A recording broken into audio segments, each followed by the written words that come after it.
오늘은요 저희가 비유에 대해서 이야기를 해보려고 합니다. 비유인데 마태복음 13장 정도까지 갔어요. 사실 마태복음 28장까지 있기 때문에 그렇게 진도가 나쁘진 않아요. 반이나 했잖아요, 그죠? 자, 씨 뿌리는 비유부터 해서 쭉 나와서 비유가 몇 개가 이어집니다. 비유에 대해서 여러 가지 이야기할 수 있겠지만 그거는 뭐 여러분들이 교회 오래 다니신 분들 뭐 설교도 많이 들어보셨을 테고 하니까 제가 딱 하나만 이야기를 하고 마치려고 하는데요. 비유라고 하죠. 사실 이단 분들이 많이 이용하는 게 비유예요. 그래서 특별히 뉴월드 분들 계시잖아요. 그분들이 많이 쓰는 게 이제 이 비유를 풀어주시는 분들이 있으시잖아요. 비유를 풀어주시는 분들인데, 그래가지고 저도 좀 찾아봤어요. 이분들 도대체 이거 어떻게 하나 했는데, 여러분 제가 이렇게 말씀을 드릴게요. 비유는 더 쉽게 말을 하면요, 비유는 스토리예요, 스토리. 그리고 스토리는요, 우리식으로 얘기를 하면요, 예화입니다. 예화. 뭐 저희 교회를 많이 다녀보신 분들은 아시겠지만 저희 교회 특별히 이제 일명 나아가는 예배라고 하는 주일설교 메시지의 거의 한 80%는 스토리로 되어 있는 걸 다 알고 계시죠? 누가 그런 얘기를 했어요. 저의 설교를 평하면서 써니 목사님은 95%의 뻘소리와 5%의 성경 얘기가 들어있다. 아니라고 못할 것 같아요. 네, 그런데 핵심은 뭐냐 하면 95%의 뻘소리는 맞긴 맞는데 그 95%가 결국은 뭘로 이루어져 있냐면요, 예화로 이루어져 있는 거죠. 네, 스토리예요, 스토리. 근데 흥미로운 사실은 예수님께서 이렇게 가르치실 때 비유를 진짜 많이 쓰세요. 그죠? 그렇기도 하고, 또 하나 제가 얘기하고 싶은 건 뭐냐 하면 제가 이제 저도 그렇고 뭐 요한복음도 그렇고 어느 설교자나 그러겠죠. 예화를 준비할 때는 한번 상상해 보세요, 여러분. 예화를 하고 나면 제가 하고 싶은 이야기가 단순하게 이해되기를 원할까요? 더 복잡해지길 원할까요? 그죠? 예화라는 것을 쓸 때 예화까지가 어렵다면 그냥 예를 들어 볼게 라는, 우리 많이 쓰잖아요, 대일상대어. 예를 들어 볼게 하고 얘기를 할 때는 예를 든 다음에 듣는 사람이 훨씬 더 생각이 복잡해지면 그거는 좋은 예가 아니라 나쁜 예예요. 그렇죠? 나쁜 예. 이건 그대로 적용이 가능합니다. 다시 말하면 예화라는 건 우리가 이제 설교에서 쓰는 예화라는 것도 마찬가지. 좋은 예화는요, 듣고 나면 명료해져야 돼요. 듣고 났는데 이게 또 뭔 소리요? 그러면은요, 이거는 좋은 예화가 아니에요. 그 말은 스토리란 것도 마찬가지입니다. 스토리도요, 좋은 스토리는요, 듣고 나면 생각이 복잡해지면서 좋은 스토리가 아니에요. 듣고 나면 이렇게 돼야 돼요. 제가 어디까지 가는지 아시겠죠? 비유도 마찬가지입니다. 비유는요, 예수님 비유로 얘기를 하셨을 때는 비유를 얘기한 다음에 그 비유를 듣고 생각이 훨씬 더 복잡해지기 위해서 비유를 하지 않으셨어요. 많은, 예를 들어 그러니까 이단에 종사하시는 분들 계시잖아요. 그분들께서 비유풀이를 하는 걸 쫙 들어보면요, 뭐랄까, 굉장히 많아요. 상징하는 게 막 엄청 많아요. 씨는 말씀이고, 이거는 뭐고, 이거는 뭐고, 이거는 뭐고, 이거는 뭐고. 그러면은 이거는 좋은 비유 혹은 스토리 예화의 적용이 아니란 말이죠. 예수님께서 비유를 하셨을 때는 이걸로 딱 단순 명료하게 뭔가를 이야기하시고 싶으신 거예요. 이게 비유의 목적입니다. 아시겠죠? 이것이 비유의 목적이에요. 제가 왜 이야기를 하냐? 뭐 여러 비유가 나와 있지만 이것 중에서 하이라이트 비유 하나만 좀 얘기를 해보려고 그래요. 일명 씨 뿌리는 비유입니다. 여러분 잘 아시죠? 씨 뿌리는 비유. 한번 얘기를 해볼게요. 이 비유에 상수가 있고 변수가 있습니다. 좀 읽어드려야 되겠네요. 13장에 보시면은 이렇게 얘기를 하시죠. 3절이에요. 예수님께서 사람들에게 많은 것을 비유로 말씀하세요. 많은 걸 비유로 얘기했대요. 근데 농부가 씨를 뿌리러 나가. 씨를 뿌리는데 어떤 씨는 길가에 떨어졌고, 그러자 새들이 날아와 씨를 모두 먹어버렸다. 어떤 씨는 흙이 별로 없고 돌이 많은 곳에 떨어졌다. 곧 싹이 났지만 흙이 깊지 않아 해가 뜨자 시들어버렸고, 뿌리가 없어서 말라버렸다. 어떤 씨는 가시덤불에 떨어졌다. 가시덤불이 자라서 그 씨를 자라지 못하게 하였다. 어떤 씨는 좋은 땅에 떨어졌다. 열매를 맺었는데 어떤 것은 100배, 어떤 것은 60배, 어떤 것은 30배의 열매를 맺었다. 자, 봅시다. 자, 지금은요, 씨가 있고 땅이 있어요. 자, 씨와 땅 중에 씨는 변수인가요, 상수인가요? 다시 말하면 씨가 변하는 겁니까? 씨는 고정돼 있습니까? 그렇죠. 그 말은 이거 상수란 얘기예요. 정해져 있어요. 똑같은 씨를 뿌리고 있어요. 그렇죠? 똑같은 씨를 뿌리고 있어요. 근데 뭐가 바뀌고 있어요, 지금? 땅이 바뀌고 있어요. 땅은 뭐예요, 그러니까? 변수예요. 자, 그러면서 나중에 땅이 여러 가지 모양의 땅이 나오고, 그 다음에 그 중에 일명 좋은 땅, 갔더니 어떤 결과가 벌어지죠? 30배, 60배, 100배 이렇게 가는 거예요. 자, 이렇게 갑니다. 자, 그리고 나서 이 비유는 예수님께서 이제 설명을 해주십니다. 쫙 설명을 해주는데 그거는 이제 보시면 되고, 핵심은 뭐냐 하면요, 핵심은 이거예요. 뭐냐 하면, 자, 씨가 바뀌어라라고 얘기하는 걸까요? 씨는 어떻게 됐다고요? 아까도 말씀드렸듯이 상수예요. 씨는 정해져 있어요. 그러면 뭐가 문제라는 얘기예요? 땅이 문제예요. 땅은 성경에서 예수님이 얘기해 주죠. 뭐라고 그랬죠? 마음이라고 얘기를 하죠. 그러니까 똑같은 씨가 떨어졌는데 좋은 땅이라는 마음을 만났을 때의 결과가 나오더라. 이게 이 비유의 핵심이에요. 그러면은 이것을, 아까 제가 좋은 비유는 간단 명료하다 그랬잖아요. 교훈이. 그렇다면 이 스토리의 교훈은 뭘까요? 마음이 어때야 된다? 그렇죠. 끝이에요. 끝. 마음이 좋아라, 이 이야기를 예수님이 길게 한 거예요. 네, 근데 왜 길게 했을까요? 듣고서는 이렇게 하려고 이제 그 얘기를 하신 거예요. 다시 말하면 무슨 말이냐면요, 이제 계속해서 저희가 이제 이런 이야기를 하고 있지만 반응이라는 거예요. 반응. 제가 계속해서 마태복음을 하면서 얘기하고 있는 게 예수님을 만났을 때의 사람들의 반응에 대해서 얘기를 했었어요. 여러분 기억나십니까? 그래서 제가 여러 반응이 나온다 그랬지만 결국은 두 가지로 나눌 수 있다 그랬죠. 하나는 뭐죠? 따르거나 아니면요 죽이거나요. 그리고 계속해서 나온 것 중에 제가 그 말씀을 드렸어요. 어떤 이야기를 했냐면 같이 모든 인간은 어떤 가치 있는 궁극의 대상을 정하고 그것을 향해서 나아가는 것이 삶의 모든 것이다라는 말씀을 드렸습니다. 그리고 여기는 수만 가지 다른 것이 들어갈 수 있다고 말씀드렸어요. 여러분의 삶도 그렇고 제 삶도 그렇고 여기에 여러 가지가 아마 들어갔었을 거예요. 그렇죠? 그런데 신앙을 가진다는 것은 뭐 영적 짜릿함도 중요하고 방언이 터지는 것도 중요하고 마스카라가 번지는 것도 다 중요하지만 핵심으로 신앙이라는 것을 가진다는 것은요, 이 대상이 바뀐다는 이야기를 했습니다. 그렇죠? 왜냐하면 이 대상이 바뀌면 나머지는 따라올 수밖에 없거든요. 근데 잘 보시면은 이 모든 것이 일맥상통하고 있는 것을 볼 수 있습니다. 그렇죠? 무슨 말입니까? 예수 그리스도라는 씨앗이 뿌려졌는데 그게 좋은 땅, 일명 그분이 궁극의 대상이 되었을 때 30배, 60배, 100배 이것을 향해 가는 것의 열매들이 나타난다는 거예요. 그죠? 그리고 똑같은 얘기죠. 이 같은 아까 말씀드렸던 것처럼 예수를 만났을 때 이 대상을 다른 것을 가지고 있다면 일명 좋지 않는 땅일 수 있겠죠. 그러면 예수가 띵겨 나올 수밖에 없다는 거예요. 그러면 따르지 못하고 어떻게 돼요? 죽이는 게 되는 거예요. 물론 우리가 직접 십자가 못 박는 건 아니지만 내 안에서, 내 삶 속에서 예수 그리스도를 죽이는 일이 벌어진다는 거죠. 자, 제가 이 말씀을 드리는 이유는 놀랍게도 여러분 마태복음에 나와 있는 내용은요, 메시지 내용은 처음부터 끝까지 일맥상통하고 있어요. 그죠? 더 대단한 건 뭔지 아십니까? 성경이 처음부터 끝까지 똑같은 내용이에요. 하나만 더 얘기해 드리면, 한 두 개만 더 얘기해 볼게요. 10계명 기억하죠? 10계명. 제1계명이 뭐죠? 나 이외에, 그죠? 나 외에 다른 신을 섬기지 마라. 그러면은 그러면은 절도 가지 말고, 맞는 말이에요. 근데 이거의 핵심 뭔지 아십니까? 다시 이 모델이요. 나 이외에 다른 신을 섬기지 말라는 것은요, 네 삶의 궁극의 대상에 나 이외에 다른 것을 두지 말라요. 왜 그런지 아십니까? 제1계명이 나머지 계명을 다 커버해요. 하나님이 내 궁극의 대상이 되지 않을 때 일어나는 일을 성경에서는 한 글자로 이렇게 표현합니다. 뭐라고 할까요? 죄라고 합니다. 그리고 그 대상이, 다른 대상이 있다가 그 대상이 나가고 하나님이 다시 돌아와서 내 삶의 이 방향성이 바뀌어가는 걸 뭐라고 할까요? 그걸 회개라고도 하고요, 뭐라고 할까요? 회심이라고도 하겠죠. 그렇죠? 오케이, 요 정도가. 성경은요, 사실 처음부터 끝까지. 하나만 더 해보죠. 사사기 뭐지? 사사기 뭐 많이 있지만 사사기, 우리 사사기 보면 이스라엘 친구들 뭐 하죠? 네 글자 사자성어를 열심히 하죠. 뭐죠? 우상숭배. 우리 친구들이 또 우상숭배 프로거든요. 전문 우상숭배로예요. 우상숭배를, 그러니까 우상숭배하면 뭐예요?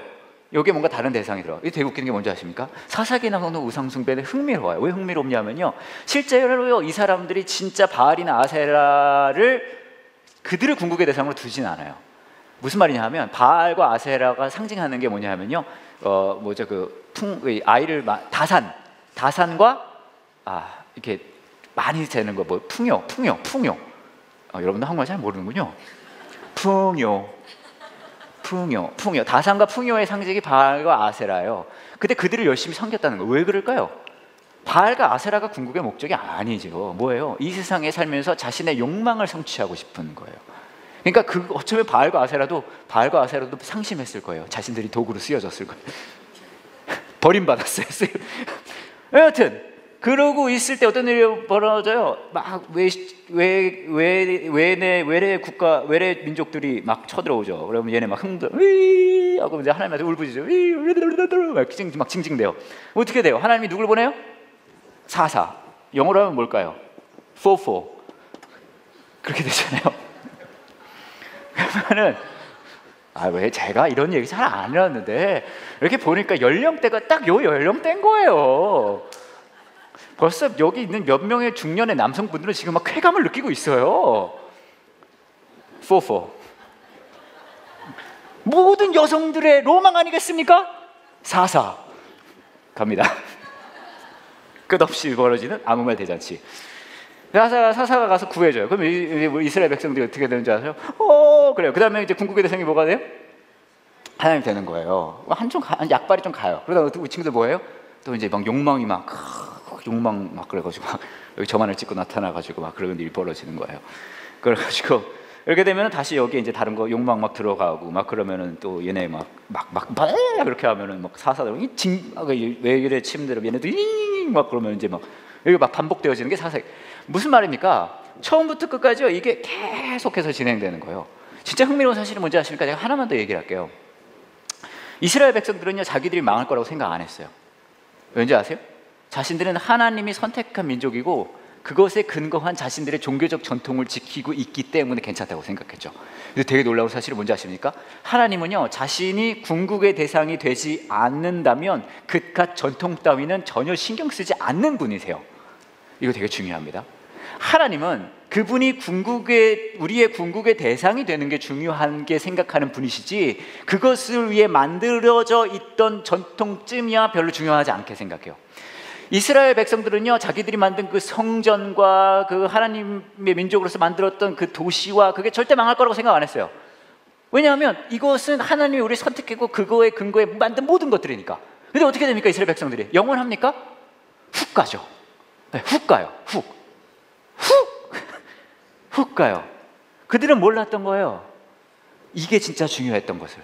그리고 되게 웃기는 건 뭐냐면 이 본질적인 문제는요 성경의 처음부터 끝까지 쫙 갑니다. 하나만 더. 뭐 계속 하는 얘기 반복이에요. 사실 성경은. 선악과는 뭘까요? 선악과. 마찬가지예요. 선악과. 뭐처럼 된다고요? 그렇죠. 하나님처럼 될 것 같으니까 이거 뭐 하기 좋다고요? 보기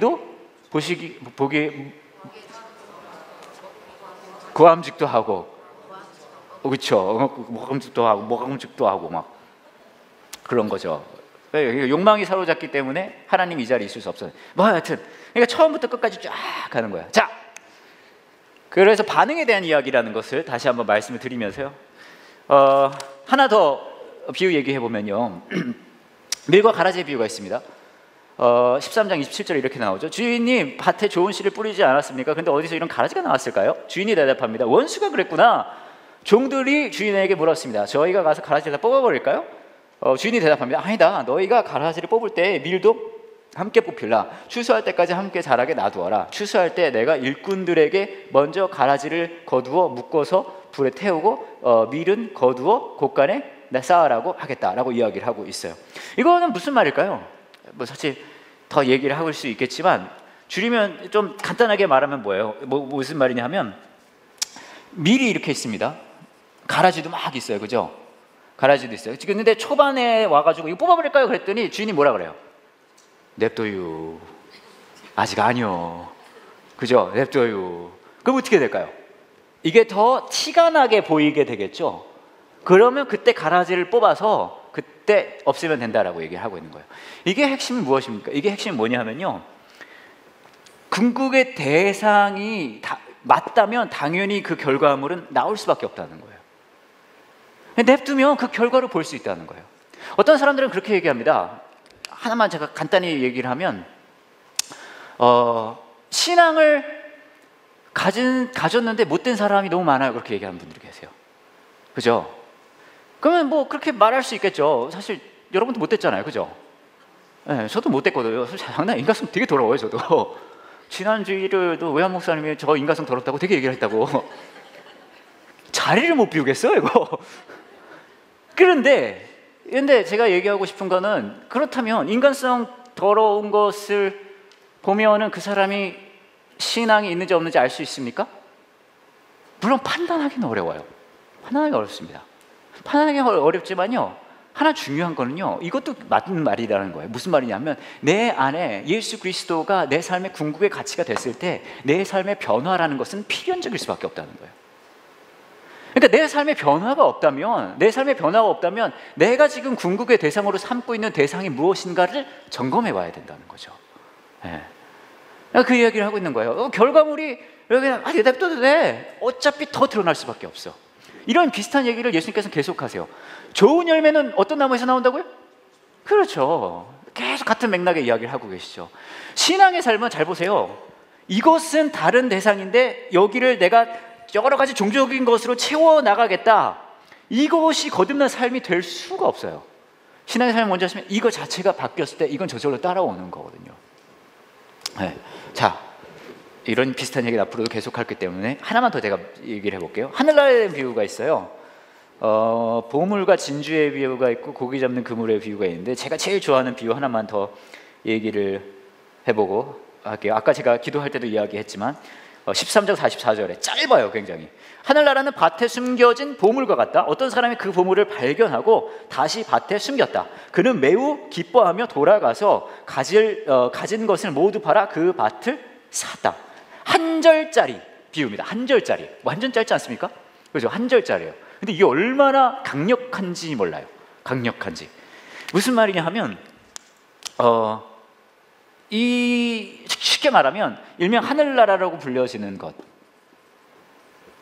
예수 그리스도가 중심이 되는 그 가치관, 그것이 이곳에 왔을 때 나머지는 더 쉽게 말하면 기쁨이 될 수밖에 없다는 거예요.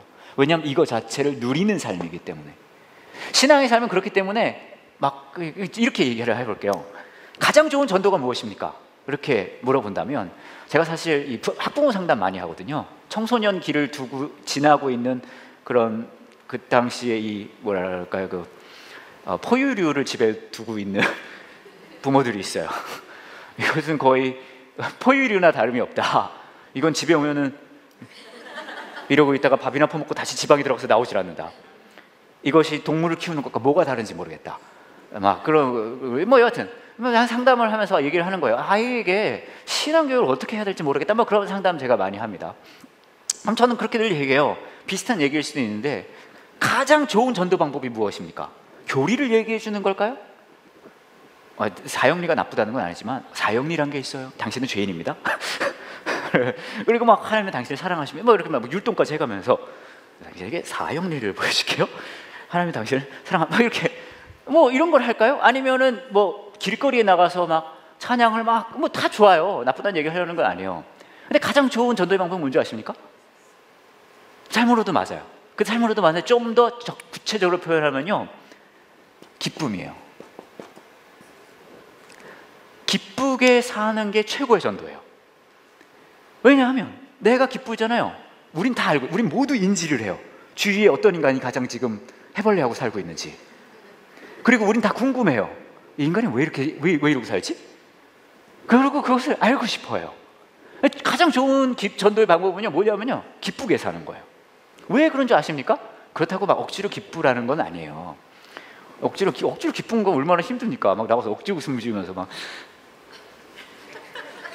난 너무 기뻐.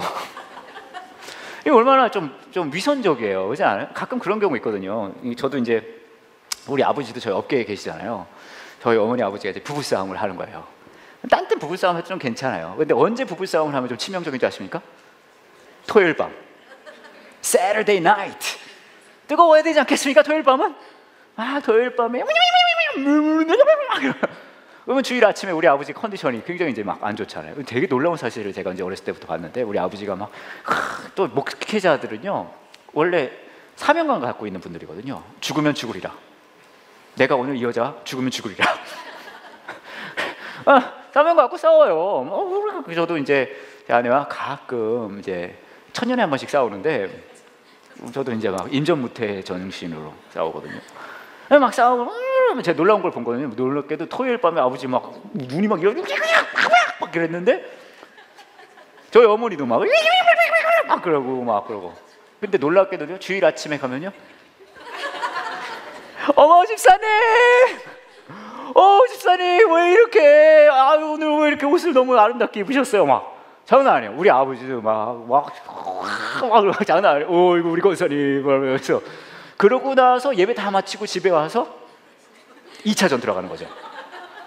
제가 이때 깨달았어요. 아하, 이것이 프로구나. 이게 프로죠. 이게 프로. 싸울 때도 전문가처럼 싸우고 목회도 전문가처럼 하는. 공과 사를 철저히 구분할 수 있는. 잠깐 이거는 너무 불필요한 얘기를 또 많이 했는데 여하튼 핵심이 뭐냐 하면요 기쁨이 가장 최고의 전도예요. 그렇지 않습니까? 왜 그렇습니까? 왜냐하면요 신앙의 삶 자체가 솔직히 간단하게 말하면요 예수 그리스도가 내 삶의 궁극의 대상이 되는 것을 기뻐하는 거거든요. 그러니까 진짜 이 뭐랄까요 일명 은혜의 충만이 좀 심각하게 빠진 분들은요 여러분 주위에 그런 분들 본 적 있을 거예요. 교회 좀 다니셨으면요 이분들은 이유 없이 늘 행복해요. 여러분도 한때 그런 적 있으셨잖아요. 그냥 이분들은 그냥 행복해요. 아들이 막 나가서 오토바이 타는데 너무 행복해. 하나님께서 저 아이를 또 어떻게 쓰시려고 저럴까? 그러면서 그리고 막 남편이 막 속을 썩이고 시어머니가 막 괴롭히는 애도 아이고 우리 어머님은 오늘도 왜 이렇게 앙증맞으실까? 제정신이 아닌 거죠. 그죠? 왜 제정신이 아닐까요? 간단해요. 그 당시 그 순간에는 뭐 이런 얘기 많이 숱하게 했으니까 예수 그리스도가 그 사람의 궁극의 대상이 됐을 때 그것을 기쁨으로 누리는 삶이거든요. 그렇잖아요. 자, 그래서 아까 말씀드렸듯이 이 비유 땅에 파묻힌 그 보물을 봐서 이 사람이 너무 기쁜 거예요. 이거를 어떻게 하면 내 걸로 만들 수 있을까? 그 상상만 해도 무슨 계획이 섰어. 딱 보자마자 계획이 섰어요, 이 사람은. 그걸 저 같으면 전에도 말씀드렸지만 그냥 파서 가져갔을 텐데 이 사람은 그러지 않아요. 이 사람은 전문가예요. 그래서 가서 자신의 재산을 전부 팔아서 이 밭을 사는데도 너무 기쁜 거예요, 이 사람이. 왜냐하면 이 가치를 누리었기 때문이죠. 그죠? 그렇기 때문에 자기 재산을 다 내놓는 것도 기쁨이 될 수 있다는 거예요. 네. 자, 여기까지 하고요. 자, 5번 강의한 5번입니다. 14장 넘어가 보도록 할게요. 14장 보시면은요, 14장은 가뿐하게 세례자 요한이 죽는 것에서부터 시작을 합니다. 뭐 세례 요한의 죽음에 대해서 이야기할 수 있는 게 많겠지만 제가 두 가지만 얘기하려고 해요. 침례 요한이 옳은 말을 했어요. 핍박과 어려움을 당했는데도 불구하고 거기서 두려움 앞에서도 딱 해야 할 말을 한 게 세례 요한이었습니다.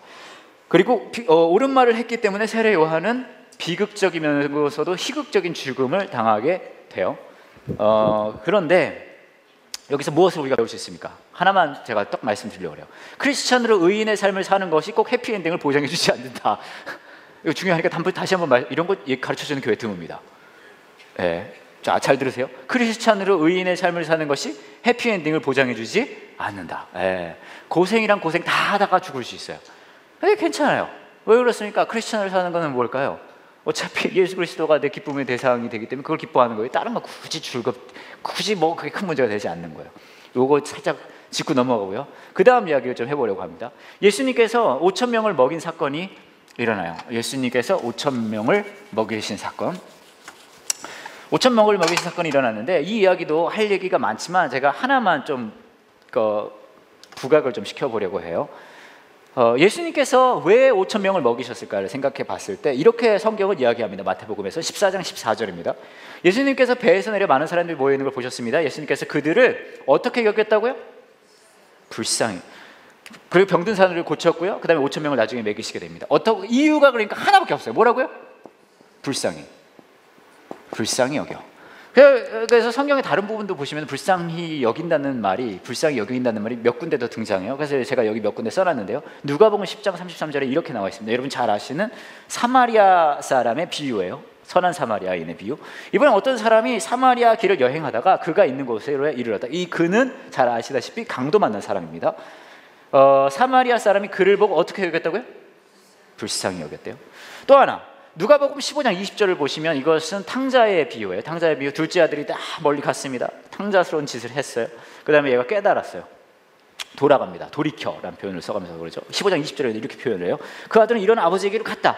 그 아들이 아직 먼 거리에 있는데 아버지가 그를 보고 어떻게 여겼다고요? 불쌍히 여겨요. 자, 사마리아인의 비유의 핵심은요, 잘 아시다시피 사마리아인 앞에 두 사람 더 지나가죠.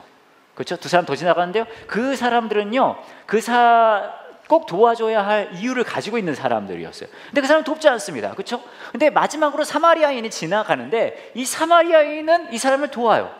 근데 우리는 이 스토리 자체가 알고 있어요. 세팅 자체가 사마리아인은 업신여김을 당하는 사람이고 가까운 사람, 가까운 종류의 사람이 아니기 때문에 당연히 도와주지 않을 거라고 우리는 기대를 하고 있지만 이 사람이 돕습니다. 그 이유가 뭐라고요? 불쌍히 여겨서. 마찬가지로 누가복음 15장에 나와 있는 탕자의 비유도 마찬가지입니다. 멀리 가서 이 아들이, 이제 둘째 아들이 아빠의 재산을 미리 땡깁니다. 탁 땡겨요. 그 다음에 그걸 가지고 갑니다. 이게 사실은 우리는 늘 듣는 이야기 때문에 감이 없을 수 있지만, 나에게 줄 재산을 지금 미리 주세요라고 얘기하는 건요, 어떤 의미냐면요, 저는 아빠가 죽었으면 좋겠어요라는 똑같은 얘기예요. 네. 아빠가 난 죽었으면 좋겠어. 난 아빠보다 재산이 더 좋아요. 이 얘기를 한 거예요. 그리고 가서 탕진을 합니다. 그리고 와요. 자, 이 스토리를 듣고 있는 그 당시의 청자들은, 듣고 있는 사람들은요, 이때 생각해요. 얘는 도저히 용서받을 수 없겠다고 생각할 거예요. 그렇죠?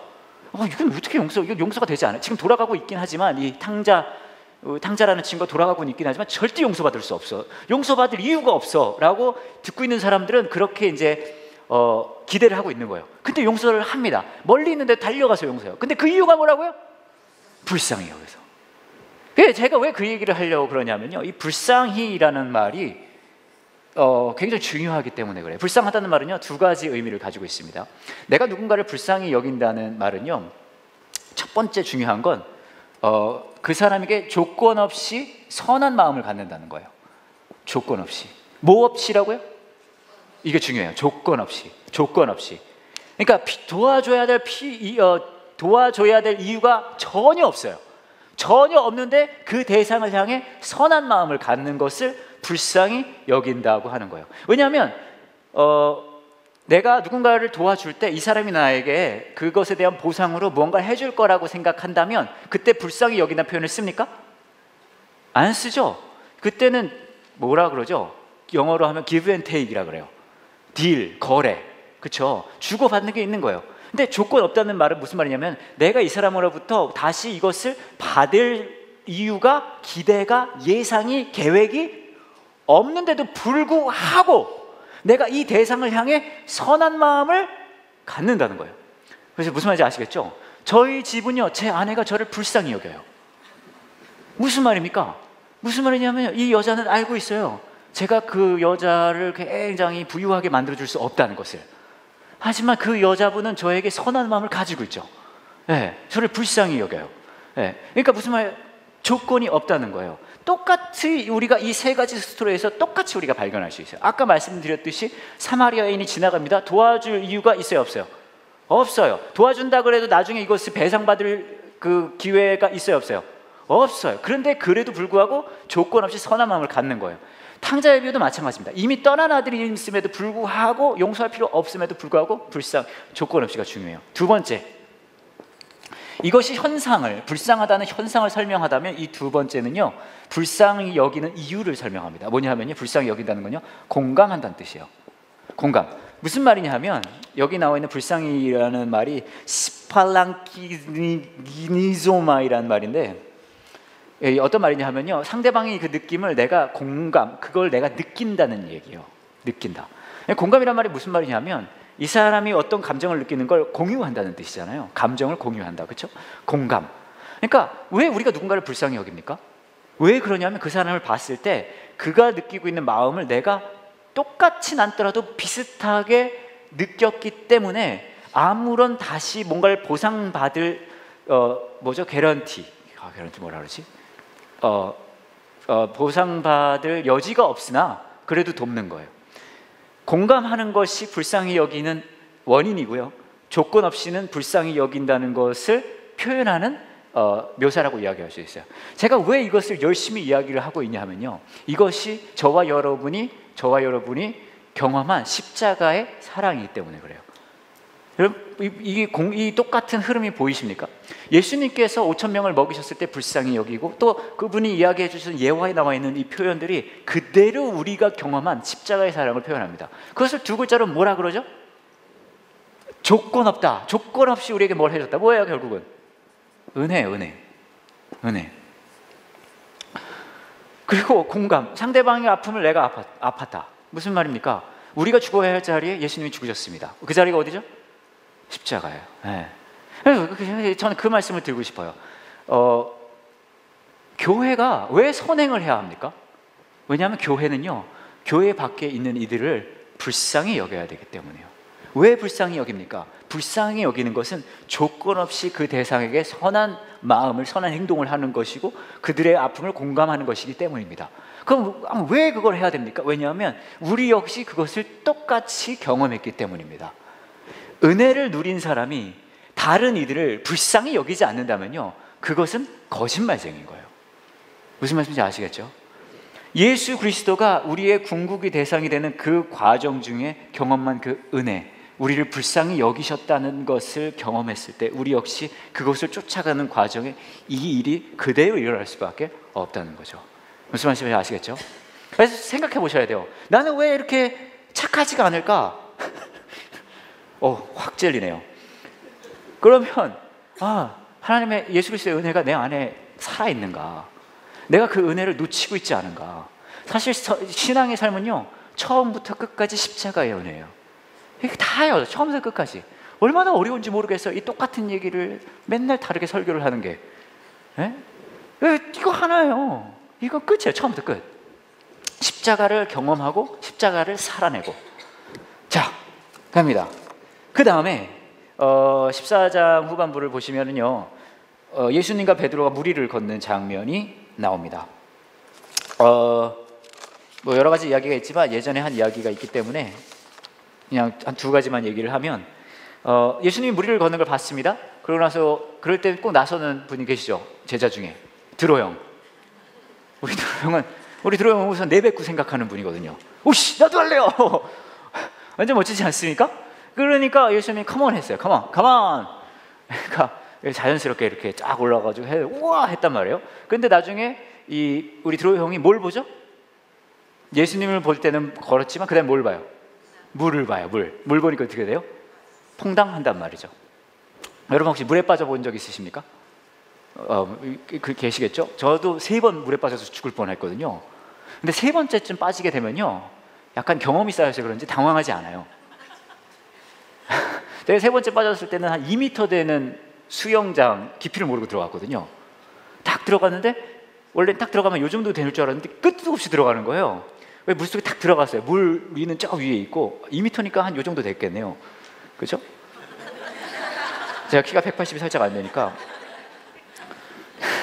근데 그래서 물속에 들어가 생각을 하게 되더라고요. 내가 어떻게 해야 사람이 날 구하러 올까?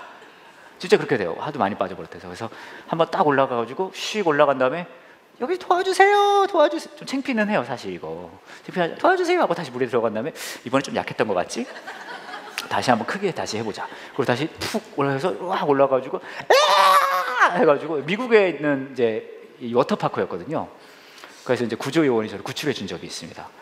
제 생명의 은인이고요. 제가 은혜를 잊지 않았잖아요. 저도 그래서 좀 물에 빠진 사람을 보면 불쌍히 여겨요. 그래서 다른 사람 막 불러요. 제가 가진 않고. 근데 물에 빠집니다. 자, 그 핵심은 뭡니까? 간단해요. 제가 늘 말씀드렸죠. 두려움에 대해서 얘기했어요. 내가 두려워하는 대상 A가 있습니다. 근데 이 A보다 더 무서운 대상이 나타났어요. 능력도 크고. 그럼 이건 B예요. 그럼 A 더 무서워요, 안 무서워요? 안 무서워요. 베드로가 그 현상이 일어난 거예요. 예수님이 물을 거는 걸 딱 보니까 물을 봤을 땐 무서웠지만 예수님을 보니까 물은 이제 어떻게 돼요? 안 무서운 거예요. 물을 걸었어요. 그러다가 다시 뭘 봤어요? 물을 봤어요. 물을 봤단 말이죠. 그 순간에 어떤 일이 벌어졌는지 아십니까? 이렇게 컸던 예수님이 물보다 베드로가 봤을 때 어떻게 돼요? 작아졌어요. 그러니까 어떻게 됐어요? 빠지는 거예요. 핵심은 뭡니까? 예수님의 능력이 변했을까요? 예수님이 약발 떨어지셨을까요? 그건 아니었을 거예요. 뭐가 바뀌었죠? 베드로의 시선이 바뀐 거예요. 그죠? 제가 지금 처음부터 끝까지 같은 이야기를 계속하고 있어요. 어떤 얘기를 계속하고 있을까요? 그렇죠? 같은 이야기를 계속 반복하고 있습니다. 자, 또 넘어가세요. 그 다음에 바리새파 사람들과 율법학자들이 예루살렘으로부터 예수님한테 와서 시비를 걸기 시작합니다. 전통에 대한 이야기를 합니다. 그래서 왜 종교적 전통을 지키지 않느냐에 대해서 얘기를 해요. 당시에 어째서 장로들이 우리에게 전에 좀 손 씻는 거 지키지 않는다 그러고 막 그런 얘기를 하는 거예요. 그러다가 뭐라고 얘기를 하냐면 예수님께서 15장 16절을 보시면 이렇게 말씀하세요. 아직도 이해하지 못하느냐? 입으로 들어가는 뭐 뱃속으로 하다 결국 뒤로 나가는 것을 모르느냐? 그러나 입으로 나오는 것은 마음에서부터 나온다. 이렇게 쭉 나와요. 그러면서 이러한 것들이 이렇게 나쁜 얘기를 마음에서 악한 생각, 살인, 간음, 음행, 도둑, 그리고 비방에서 나온다. 이러한 것들이 사람을 더럽게 만드는 것이다. 씻지 않은 손으로 먹는 손이 먹은 것이 사람을 더럽히는 것이 아니다. 이거 어디서 뭘 배울 수 있을까요? 굳이 손을 씻진 않아도 되겠다. 그렇지 않습니까? 얼마 전에 뉴스에서 손을 안 씻는 것을 몰래카메라로 해가지고 화제가 됐던데 성경적이지 않죠. 제가 무슨 얘기하는지 잘 모르겠어요. 핵심은 뭡니까? 지금 같은 이야기가 계속 반복되고 있어요. 그죠? 그들은 이 바리새파 사람 율법학자들은 뭐라고 얘기하는지 아십니까? 너 왜 전통을 지키지 않니? 라고 얘기해요. 그들의 궁극적인 대상은 뭐였냐면요, 종교적인 전통이었고 종교적인 전통을 근거로 한 자신들의 지위였어요. 그렇죠? 그리고 그 지위로 누릴 수 있었던 우월감이었어요. 근데 예수님께서 그걸 다 무시하는 거예요. 기분이 나빠요. 그렇죠? 기분이 나빠요. 그러니까 어떻게 됐어요? 예수님을 따르지 않으면 어떻게 된다고요?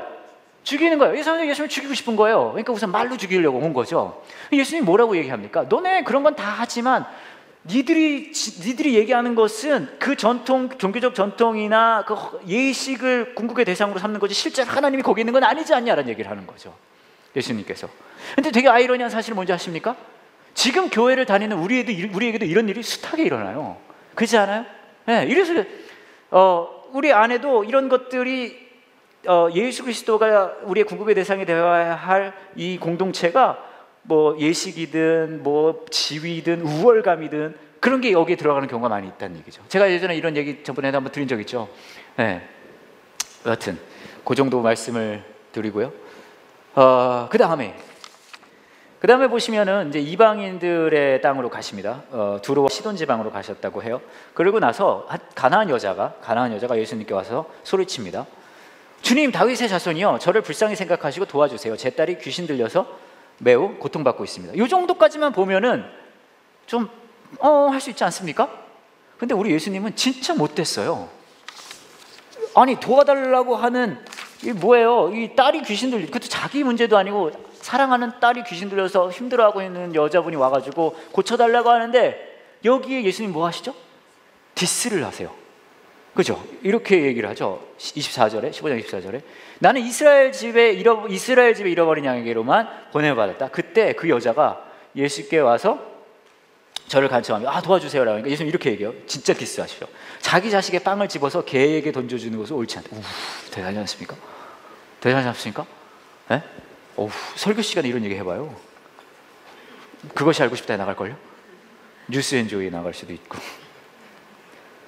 그런데 되게 흥미로운 건 거기를 이 여자분이 되게 잘 받아요. 이 말을.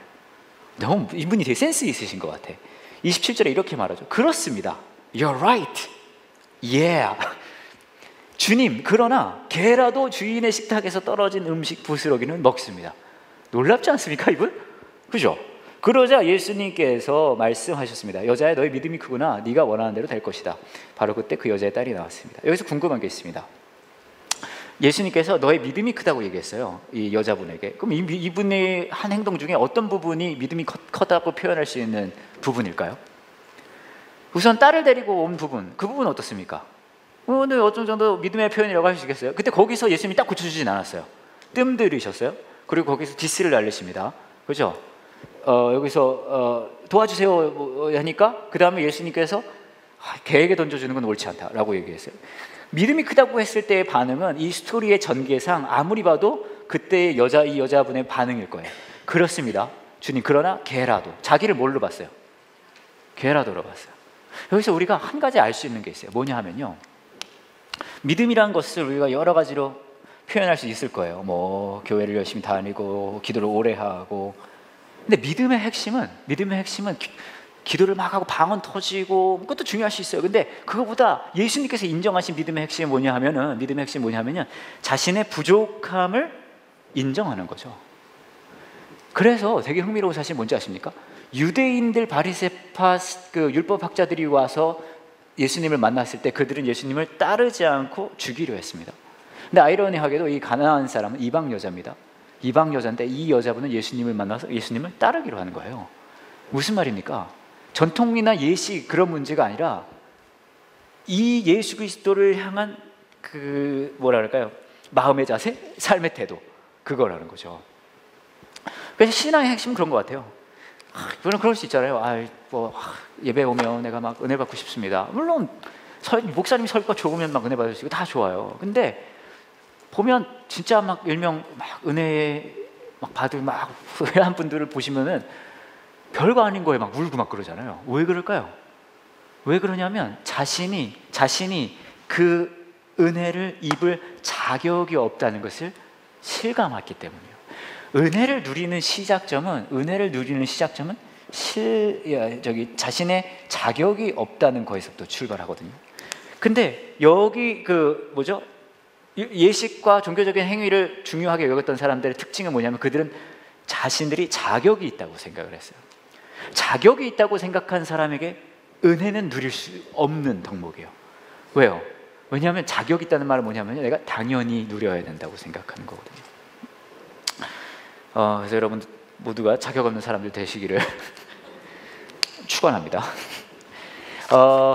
그러고 나서 보시면은 이제 예수님에게 같은 얘기예요. 같은 맥락인데 자격 없는 사람들, 부족한 사람들이 막 찾아가는 장면을 우리가 이어서 볼 수 있습니다. 29절 보시면 예수님께서 그곳을 떠나 갈릴리 호숫가로 가셨는데요. 산 위에 올라가 앉았습니다. 그러자 많은 사람들이 예수님께 왔습니다. 근데 어떤 사람들이래요? 다리를 저는 사람, 걷지 못하는 사람, 보지 못하는 사람, 말 못하는 사람, 그 밖에 많은 병자들을 데리고 왔습니다. 이들은 병자들 예수님의 발 앞에 두었고 예수님께서 고쳐주었습니다. 사람들은 말하지 못하던 사람들이 말을 하고 지체장애인이 이상한 몸을 갖고 다리를 저는 사람이 다시 걷고 보지 못하는 사람이 다시 보는 것을 보고 모두 놀랐습니다. 그리고 이스라엘 하나님께 영광을 돌렸습니다. 자격이 없다고 자신을 인지하는 사람들만이 예수 그리스도를 만났을 때 따를 수 있다는 거예요. 따를 수 있다는 거죠. 자, 여섯 번째 거를 시작을 해보도록 하겠습니다. 자, 여러분 보시죠? 제 마음이 얼마나 급한지. 근데 사실 여러분 아시겠지만 한 얘기 계속 반복하고 있어요. 그래서 자 16장에 가보시면요, 조금만 하고 마치도록 할게요. 16장에 가시면 증거를 보여달라는 이야기들이 이제 막 얘기를 해요. 바리새파 사람들하고 사두개 사람들이 증거를 보여달라고 합니다. 증거에 대한 이야기를 좀 해보려고 하는데, 증거. 여러분 그 교회에서 하고 경찰서나 법원에서 자주 쓰는 표현, 함께 자주 쓰는 표현이 많이 있겠죠. 뭐 죄라는 표현도 있고. 그런데 그 중에 하나가 뭐냐 하면 여러분 잘 아시겠지만 증거라는 표현입니다. 여러분 그거 아시죠? 말씀을 전한다는 표현 중에 이런 표현 쓰는 거 아시죠? 말씀을 뭐 한다고요? 증거한다라는 표현을 씁니다. 이게 항체 무슨 표현일까요? 말씀을 증거한다. 제가 이 교회적인 표현은 조금 한번 나중에 생각을 해보고 이렇게 얘기를 해볼게요. 증거라는 것의 역할이 도대체 뭘까? 증거라는 것의 역할. 증거라는 것은 핵심은요, 어떤 일어난 사실을 위해서 존재하는 거예요. 증거는 증거 자체로는 큰 도움이 되지 않습니다. 자, 하나만 예를 들어 볼게요. 여러분이 어느 날 이제 세탁을 하고 있는데 아들이 고등학생이에요. 근데 교복을 빨고 있는데 이런 교복 바지 주머니에서 담배가 한 갑이라 그러나요? 한 박스? 한 갑이 나왔어요. 그러면은 자, 아들의 교복을 빠는데 바지 주머니를 열었어요. 거기서 담배가 한 갑이 나왔어요. 그렇다면 이것을 보고 여러분들은 어떤 생각을 하시겠습니까? 질문이 어려워요? 더 쉽게 얘기해줘요? 세탁을 하려고 교복을 들어서 뭐가 있는지 확인하는데 어머나 담배가 한 갑 나왔네. 그럼 이것을 보고 그냥 담배가 한 갑 있구나라고 생각합니까? 아니죠. 너무나 자연스러워요. 너무나 자연스럽고 너무나 이건 막을 수가 없죠. 생각을 하게 돼서 무슨 생각을 할까요? 여러분의 아들이 뭐 할 거라고요? 담배를 피겠구나라고 생각을 하게 돼요. 그죠? 근데 잘 보세요. 잘 생각해 보시면 담배값 자체는 실제로는 큰 의미는 없지 않습니까? 담배값 자체로는 원래는 큰 의미가 없어요. 지나가다가 쓰레기로 막 보여있는 것도 담배값이 될 수 있어요.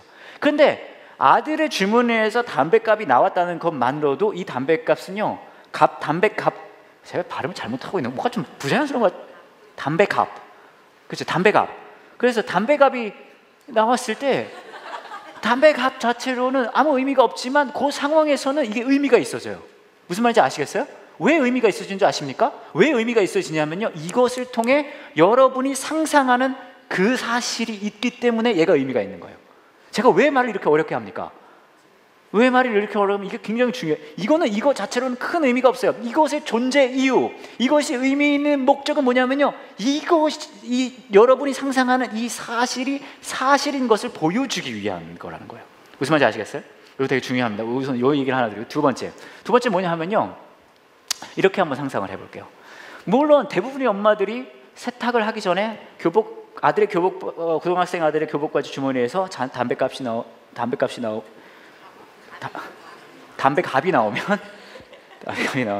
보셨죠?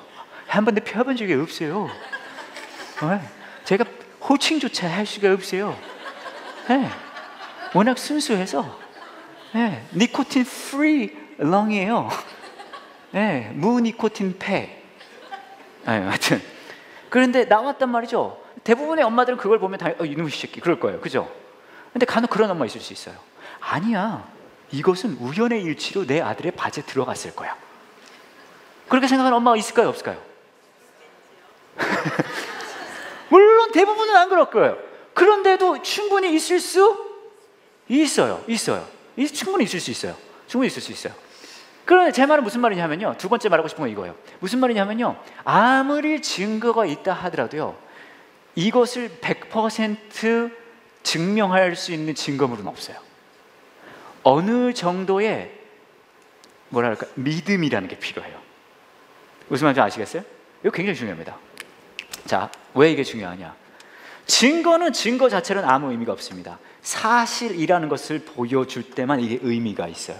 아시겠죠? 이거 중요하고, 또 하나는 뭐냐 하면 아까 말씀드렸듯이 아무리 놀라운 증거가 있다 하더라도요, 이 사실을 보여줄 때 여기에는 뭐가 필요하다고요? 이 과정에는 어느 정도에는 믿음이라는 것이 여기 들어가야 된다는 거예요. 자, 제가 왜 이 말씀을 드리냐면요, 바리새파 사람들과 서두개 사람들이 와서, 율법학자와 바리새파 사람들이 와서 증거를 보여달라고 그래요. 근데 이 사람들이 증거를 보여달라고 했을 때는요, 이 사람들이 실제로 예수님을 통해서 예수님이 당신이 진짜라는 증거를 보여달라는 건 아니었어요. 무슨 말인지 아시겠습니까? 사실은 이거는 별로 관심이 없어요. 이 사람들은 별로 관심이 없어요. 이 사람들이 원한 증거는 이것을 보여달라는 증거가 아니라 이것을 통해서 다른 것을 원했던 거죠. 다른 것. 예수님께서 그들의 아까 말씀드렸던 궁극의 대상, 그들이 기다렸던 메시아, 그것이 될 수 없다는 것을 어떻게든 트집 잡기 위해서 왔다는 거예요. 그러니까 예수님께서 아무리 또 하나 더 중요한 건, 그러니까 우선 중요한 건 그래서 아무리 예수님께서 놀라운 증거를 보여준다 하더라도 그것은 그들에게는 큰 도움이 되지 않아요. 왜요? 그들은 이것을 보기 위한 걸로 그 증거를 쓰지 않을 테니까. 이런 거 아마 경험해 보셨을 거예요. 어떤 분들에게는요, 우리가 사는 세상 자체가 하나님이 살아계신 증거라고 느끼는 분들 계실 거예요. 그렇죠? 저희 아버지가 그 그랜드 캐니언을 갔었어요. 되게 억울한 거는요, 혼자 갔어요. 엄마랑 저랑 동생을 두고 혼자 어느 날 안 보이시는데 그랜드 캐니언을 갔다 그러더라고요. 어쩐지 얘기 안 하고 갔더라고요. 그래서 너무 화가 나는 거예요. 저랑 어머니랑 동생은. 왜냐면 저희도 그랜드 캐니언 가보고 싶거든요. 근데 아버지만 혼자 갔어요. 그 전화를 하는 거예요. 아우, 나 지금 그랜드 캐니언이라고. 화났어요. 근데 그때 저희 아버지가 찬송가를 부르기 시작하십니다. 주 하나님 지으신 모든 세계. 그러더니 저희 어머니한테 그렇게 얘기하는 거예요. 여보, 여기 와서 이 그랜드 캐니언을 보니까 우리 창조주 하나님의 손길이 느껴지네. 저희는 깨달았어요. 이분이 이걸로 덮으려고 그런 거구나. 이걸로 이게 빠져나가려고 그러는 거구나. 근데 많은 분들이 그런 얘기 하잖아요. 이건 하나님이 역사하신 게 아닌가. 되게 웃긴 사실 뭔지 아십니까? 똑같은 걸 보고도 수많은 사람들은 뭐라고 얘기해요? 이것이 하나님이 살아계시지 않은 증거다, 하나님이 존재하지 않은 증거라고 얘기해요. 무슨 말인지 아시겠어요? 그러니까 두 가지가 중요한 거예요. 증거는 그 사실을 비추어질 때 그게 의미가 생기는 거예요. 이것을 아니라고 생각해버리면 증거 자체로는 아무리 대단한 걸 간다 그래도 그것이 믿음이라는 것이 부족하게 되면 무의미해진다는 거죠. 무슨 말인지 아시겠어요? 그래서 제가 얘기하고 싶은 건 그거예요. 어떤 분들은 그렇게 얘기한단 말이에요. 내가 믿을 수 있게 그 증거를 나에게 다 보여줘라. 내가 믿을 수 있게 하나님이 계시다면 내 지금 5개밖에 없는 손가락을 6개로 만들어봐라. 더 놀라운 사실 뭔지 아십니까? 하나님이 실제로 그분의 5손가락을 6손가락으로 만들잖아요. 그분 믿을까요? 아니죠. 뭔가 더 다른 거를 이야기하겠죠. 아무리 증거를 가져다 와야 되는데, 그러니까 믿음이라는 것을 우리가 이야기할 때 실제로는 이것보다 더 큰 흐름이라는 것이 있다는 거예요. 아무리 증거가 있고 그것이 납득하다, 그런 어느 정도의 믿음이 필요하다는 거. 자, 그 말씀을 드리고요. 그 다음에 제가 여기까지 하도록 하겠습니다. 베드로의 고백을 해야 되는데 베드로의 고백까지 하다가 여러분이 저를 십자가에 못 박을 것 같아서 여기까지. 진도 안 나가면 어때요? 그렇다고 마태복음 없어지는 것도 아니고, 그렇지 않습니까? 제가 잠깐 기도하고 마치도록 하겠습니다. 하나님 감사합니다. 저희가 이번에 또 모여서 하나님의 말씀을 같이 보았습니다. 저희가 하나님의 말씀을 같이 보면서 기도하고 또 원하는 것은 우리 삶의 궁극의 대상이 과연 누구인지 무엇인지를 돌아볼 수 있게, 늘 잊어버리지 않게 도와주시기를 원합니다. 그리고 예수 그리스도가 우리 삶에 진정 우리가 쫓아가야 할 그 궁극의 대상, 그 경배의 대상, 예배의 대상이 되어 주심을 통해 그 예수 그리스도를 우리가 누리는 그 기쁨 놓치지 않기를 원합니다. 이제 오늘 성경 공부가 끝나고 모두 이제 삶의 자리로 돌아갈 텐데, 그곳에서도 예수 그리스도라는 그 보물을, 그 가치를 누리는 것을 매 순간순간 할 수 있는 우리 될 수 있게 예수님께서 우리와 동행해 주세요. 우리를 위해 하나뿐인 아들 우리에게 주신 그 십자가의 사랑, 때로는 우리가 그것을 너무 당연하게 여길 때가 있고 때로는 나의 자격을 앞세울 때가 있습니다. 그 십자가 앞에 우리를 겸손케 해주시기 원합니다. 그리고 우리의 그 자격 없음을 다시 기억함을 통해서 그 십자가의 은혜를 누리며 살아갈 수 있는 우리 되기 원해요. 감사합니다. 예수님의 이름으로 기도합니다. 아멘. 아이고 고생하셨어요. 수고하셨습니다. 네.